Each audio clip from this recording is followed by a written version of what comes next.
ऐसी उनकी श्रद्धा बन जाती थी लोगों की। और इस तरीके से जो हैं वे एक एक करके कितनेक लोगों का अपने अनुयायी बना लिए, कितनेक लोगों का उन्होंने उद्धार कर दिया, अनेक अजैन लोगों का उन्होंने जो है कल्याण कर दिया। इस प्रकार से कल्याण करने वाले लोगों में आचार्य श्री विमल सागर जी महाराज जी का हम नाम जब सुनते हैं तो मेरा तो रोम रोम पुलकित हो उठता है। स्वार्थ त्याग की कठिन तपस्या बिना खेद जो करते हैं, ऐसे ज्ञानी साधु जगत के दुख समूह को हरते हैं। हम जो रत्नकंड श्रावकाचार्य में एक अच्छे गुरु की जो परिभाषा है उसे जब पढ़ते और सुनते और समझते हैं, विषय आशा वसाते तो निरारंभो परिग्रह ज्ञान ध्यान तपो रखता तपस्वी सा प्रशस्ते। एक अच्छे तपस्वी के लक्षण आचार्य विमल सागर जी महाराज में थे। स्वार्थ त्याग की कठिन तपस्या, बड़ी कठिन तपस्या है। मैंने जब से उनको देखा, कभी हमने उनको रोज आहार करते हुए नहीं पाया। एक दिन आड़ आहार लेते थे और आज आहार ले लिया तो कल आहार नहीं लेते थे, और आहार में कभी हमने अनाज लेते हुए नहीं देखा। बिना अनाज के आहार करते थे। उनके दीक्षा काल का अधिकांश समय उनकी दीक्षा लगभग अर्ध शतक के लगभग रही होगी। इसमें से 25 से 30 साल तो उनका जीवन भर अनाज का त्याग था। गिने चुने पदार्थों को खाद लेते थे आहार में, मुट्ठी भर लेते थे और दरिया भर लौटाते थे। उनके द्वारे पर जो रोते रोते आता था वो हंसते हंसते वापस जाता था। उनकी खूबियत थी, संतान विहीन के लिए उनके चरणों में पहुंचने पर संतान मिली, निर्धन लोगों के लिए धन मिला, गरीब लोगों के लिए रोजगार मिले, बीमार लोगों के लिए स्वास्थ्य प्राप्त हुआ, बुद्धिहीन मतिहीन लोगों के लिए ज्ञान की प्राप्ति हुई। आचार्य विमल सागर जी महाराज के चरणों में पहुंचने के बाद किसको क्या नहीं मिला। यदि मैं यह कहूं कि आचार्य विमल सागर जी महाराज जैन समाज का जीता जागता चलता फिरता साईं बाबा था तो इसमें कोई अतिशयोक्ति नहीं है। ऐसी महान तपस्या उनमें थी। आज भी यदि आचार्य विमल सागर जी के समक्ष आचार्य विमल सागर जी का नाम लेकर के एक दीपक भी कोई लगा करके रख दे तो उसका मनोरथ पूरा होता है। आज हम नमोकार तीर्थ के जिस गुरु मंदिर में बैठे हुए हैं, ये गुरु मंदिर सिर्फ गुरुओं की सेवा, गुरुओं की भक्ति, गुरुओं का गुणगान करने के लिए बनाया गया है। और इस गुरु मंदिर में यहाँ पर आचार्य श्री विमल सागर जी महाराज की यह दिव्य भव्य मनोहर ऐसी सुंदर प्रतिमा यहाँ पर विराजमान की गई है। और जिस दिन से विराजमान की गई है उस दिन से हमारे यहाँ नमोकार तीर्थ पर दिन दूनी रात चौगनी अभिवृद्धि हो रही है। ये मेरा नहीं, ये सिर्फ है तो हमारे गुरुओं का आशीर्वाद है, ये गुरुओं की भक्ति का प्रताप है। इसलिए मैं कह रहा हूँ कि स्वार्थ त्याग की कठिन तपस्या बिना खेद जो करते हैं, ऐसे ज्ञानी साधु जगत के दुख समूह को हरते हैं। ऐसे साधु राज की यदि हम कोई जितनी सेवा और भक्ति करें वो कम है। ये आचार्य विमल सागर जी महाराज एक ऐसा कल्प वृक्ष था कि बिन जाचे बिन चिंतिए धर्म सकल सुख दैन वाली कहावत इनके चरणों में चरितार्थ होती थी। बिन मांगे मोती मिले, इनके पास जाने से बिना मांगे ही सब कुछ मिल जाता था। रस परित्यागी, अन्न परित्यागी।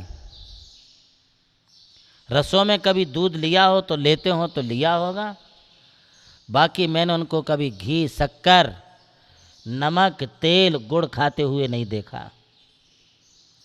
अनाज खाते हुए कभी उनको मैंने नहीं देखा। बस मुट्ठी भर खाते थे, बड़ी मस्ती से खाते थे। मैं तो साल डेढ़ साल एक ही साथ था। अरे चित्रा, इस छोरे को इधर उधर मत जाने देना, पकड़ के ला उसको अपने चौके में। अपने पास बुला के पड़गवा करके, और जो वो खाते थे, नहीं इसको भी दे मुट्ठी भर, इसको भी एक गिलास दे, मेरे प्रसाद दे। अपने थाली में का एक गिलास क्यों ना हो, दिलाते थे। ये बुद्धि, ये मेधा, ये प्रतिभा, ये सिर्फ गुरुओं का आशीर्वाद है, ऐसा समझना चाहिए। मैं आपको क्या बताऊं, आचार्य श्री की सेवा भाव, वात्सल्य स्नेह, हालांकि कहाँ इतने बड़े संत आचार्य थे और कहाँ मेरे जैसा एक छोटा सा साधु था। मैं बीमार पड़ गया एक बार श्रणबेलगोला में, नई नई दीक्षा हुई, और नई नई दीक्षा होने के बाद मैं भी उनकी देखा देखी, ये त्याग करूं वो त्याग करूं, मैं तो बीमार पड़ गया। बीमार पड़ गया और 104 बुखार, 105 बुखार। आचार्य श्री विमल सागर जी महाराज, उस समय विद्यानंद जी महाराज जी भी वहाँ थे, सब के सब पूछने आते थे, अरे इस छोरे की तबीयत कैसी है, इस छोरे की तबीयत कैसी है, अरे इसको दवाई आहार वगैरह दिलाए का नहीं दिलाया। अपने हाथ से दवाई दिलवाना, आहार करवाना, एक माँ जैसे बच्चे का पालन पोषण करती है उस प्रकार की देख रेख करते थे। कठिन तपस्या, उनकी तो कठिन तपस्या थी। जैसे जैसे तपस्या होती थी महाराज, वैसे वैसे उनका शरीर और भी सोने जैसा चमकने लगता था। शरीर पर बाल बहुत कम थे और शरीर एकदम चमकता था।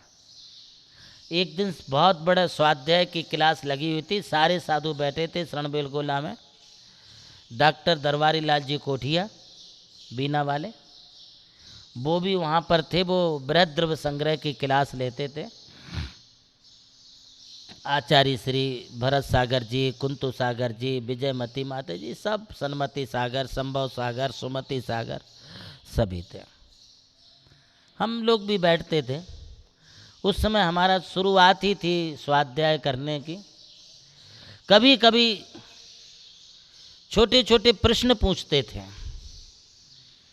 और छोटे छोटे प्रश्न पूछे जाने पर, अरे इस छोरे को पूछो, मेरे को देवनंदी को पूछो तत्व कितने हैं, और मैं जब बताता था कि तत्व 7 हैं, जीव अजीव आश्रव बंध संबंध निर्जरा मोक्ष, शाबाश बेटा बहुत अच्छा उत्तर दिया, ऐसा प्रोत्साहन देते थे, पीठ थपथपाते थे, पिंची से आशीर्वाद देते थे।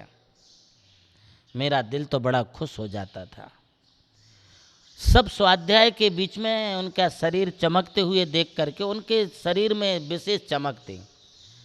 जैसे किसी किसी के ललाट में चमक होती, उनके शरीर में चमक थी, अपनी छाया उनके शरीर में दिखती थी। तो विद्यानंद जी महाराज ने पूछा उनको,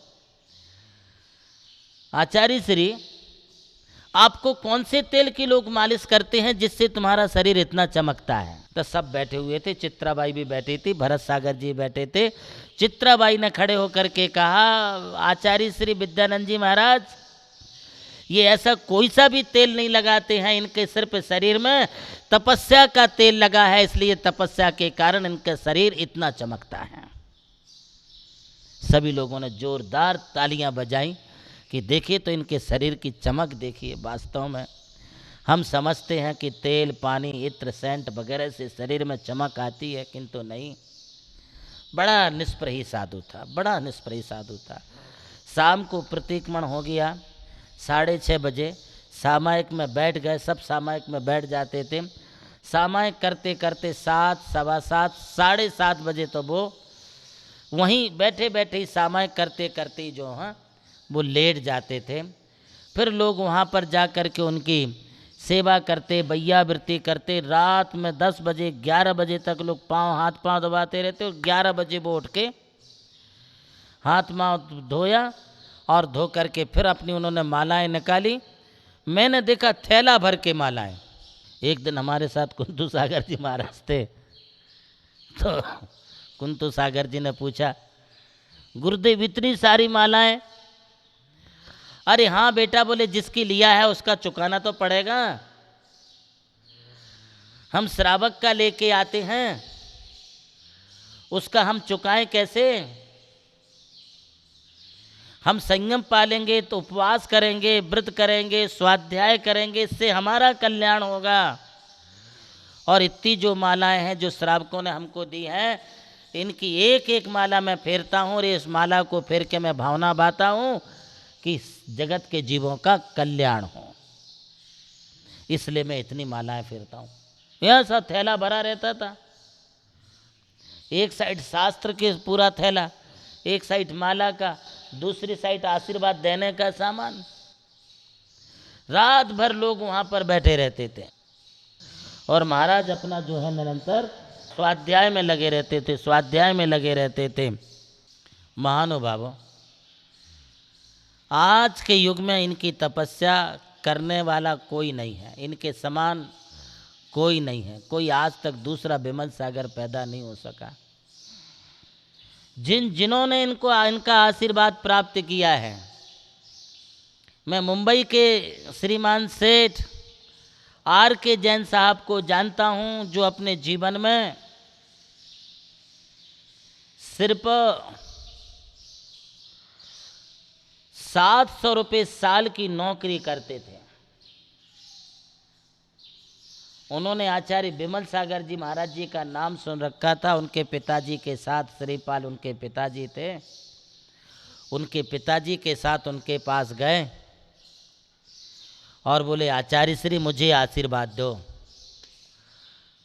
तब आचार्य श्री ने कहा, मैं आशीर्वाद देता हूं, तू रात में खाता है, बाजार का होटल का खाता है, चल आज से त्याग कर दे, रात में नहीं खाऊंगा, होटल में नहीं खाऊंगा, नियम करके बिना देव दर्शन के नहीं खाऊंगा, नियम कर ले, तेरा कल्याण हो जाएगा। मानो बाबो, वो दिन है, आज का दिन है। R.K. जैन को कभी पीछे मुड़ कर के नहीं देखना पड़ा। वे आज हमारी जैन समाज के एक सर्वोपरि हमारे ज्येष्ठ और बहुत बड़े श्रेष्ठी हैं, जिनके पास अपार संपत्ति है। आज भी वो बोलते हैं कि मेरा कुछ भी नहीं, जो कछु है, जो कुछ है, वो सब आचार्य श्री के देन है। चाहे श्री हमारे शिखर चंद जी पहाड़िया साहब हों, दीमापुर के एक पन्नालाल जी सेठी थे, चिंतामणि बज, सैकड़ों लोग, वो चाहे किसी भी पंथ और धर्म संप्रदाय को मानते हों, किंतु आज वो इस बात को मानते हैं कि आज हमारे पास जो कुछ है वो आचार्य विमल सागर जी महाराज की देन है। मैं चेन्नई गया, मैं पांडिचेरी गया, वहाँ पर भी लोगों ने कहा कि ये सब विमल सागर जी महाराज जी का आशीर्वाद है। विमल सागर जी महाराज जी की तब भी जन्म जयंती मनाई जाती थी, तब भी सिर्फ उनके गुरु भक्त परिवार के द्वारा ही पूरा का पूरा महाप्रसादी वात्सल्य भोज वहाँ पर दिया जाता था।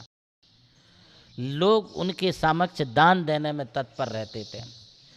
आचार्य विमल सागर जी एक चलता फिरता तीर्थ था।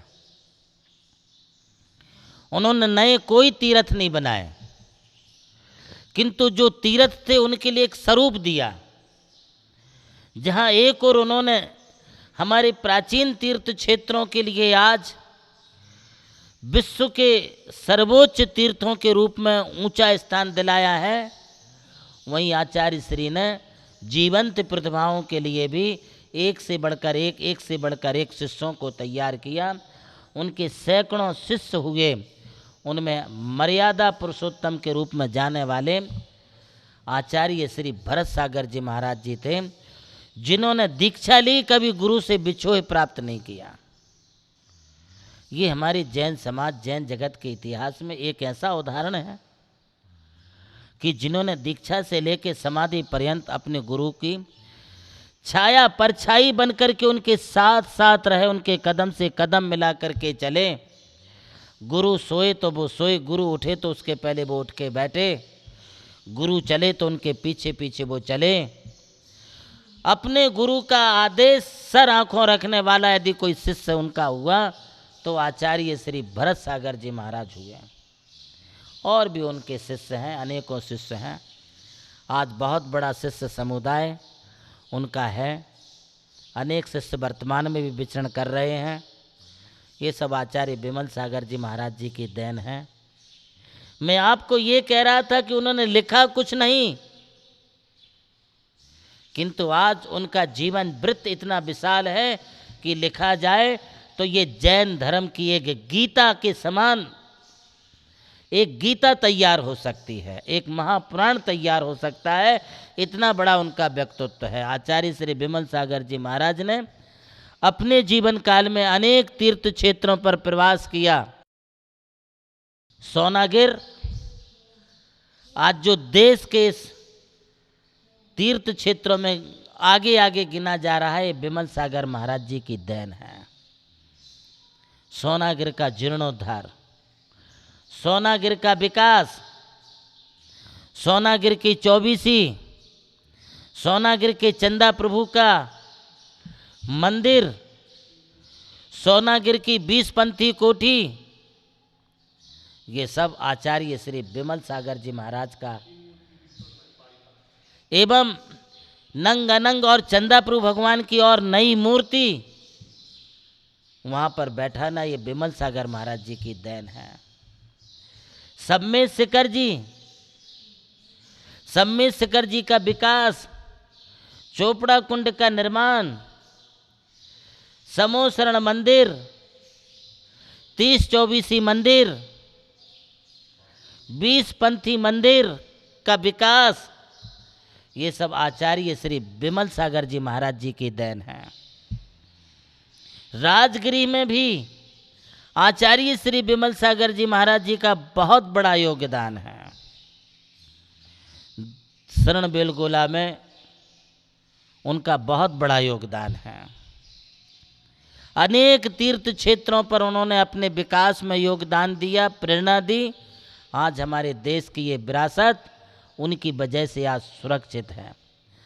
आज हम सब उनके अनुयायियों का, उनके शिष्यों का, उनके भक्तों का ये परम कर्तव्य बनता है कि देश में जहाँ जहाँ मंदिर, मूर्ति, तीर्थ और पवित्र स्थल हैं, उन तीर्थ स्थलों की पुनरपि उसी प्रकार से सुरक्षा की जाए, उसी प्रकार से उनकी देखरेख की जाए जैसे उनके समय में होती थी। आज इस जन्म जयंती के शुभ अवसर पर आचार्य श्री बिमल सागर जी महाराज जी की इस 100वीं जन्म जयंती, 25वां समाधि दिवस आज जो मनाया जा रहा रजत महामृत्यु महोत्सव के रूप में, ये पूरे देश भर में मनाया जा रहा है। आज से लगभग 25 साल पहले मैं मांगी तुंगी में था, महुआ के दर्शन करके लौटा और उसी दिन मेरा मांगी तुंगी में प्रवेश हुआ। 4:27 पर एक खबर आई और वो खबर सुनते ही साथ मेरी आंखों से डब डब डब डब पानी गिरने लगा। लोगों ने कहा, आचार्य श्री क्या हुआ, क्यों आंखों में पानी है? मैंने कहा, आज हमारी जैन समाज का एक जीता जागता देदीप्यमान सूर्य अस्त हो गया। अब ऐसा सूर्य अब पुनः यहाँ पर कभी नहीं होगा।